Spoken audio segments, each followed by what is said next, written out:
সে নিশ্চয়ই আপনাদের স্বপ্ন পুরো করবেন। ওনার স্বর্গীয় বাবা যেভাবে আপনাদের জন্য জনজাতীয় বিশ্ববিদ্যালয় খোলার জন্য চেষ্টা করেছেন, সেটা প্রায় পুরো হতে চলেছে। ওই কাজটাকে পুরো করে আপনাদের সামনে আনবেন। পুরো ভারতবর্ষে এটা দ্বিতীয় এত বড় উপলব্ধি আপনারা পাবেন।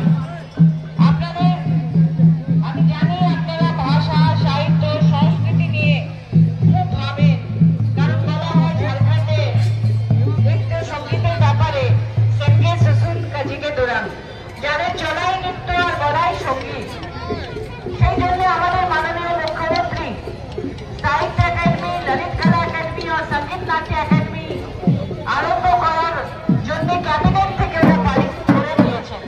এবার আপনারা ওই সরকারি প্ল্যাটফর্ম থেকে আপনাদের নৃত্য, সঙ্গীত, ভাষা সবের উন্নতির জন্য কাজ করতে পারবেন।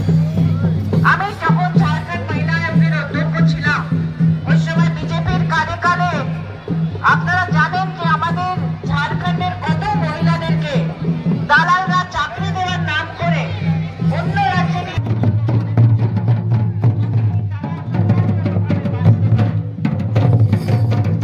যারা বৃদ্ধা পেনশন দেওয়ার জন্য 60 বছরের বয়স পার করেছেন, তাদের জন্য বৃদ্ধা পেনশন মানে ছোটবেলায় থেকে নিয়ে বৃদ্ধা পেনশন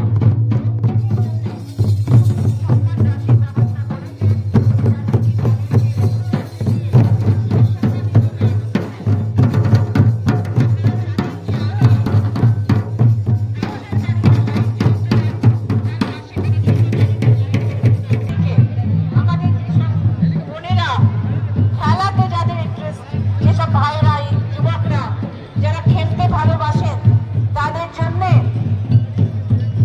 ওটো ও খেল যোজনা জায়গা দিয়ে ঘাস শেখার জন্য সে ভাববেন।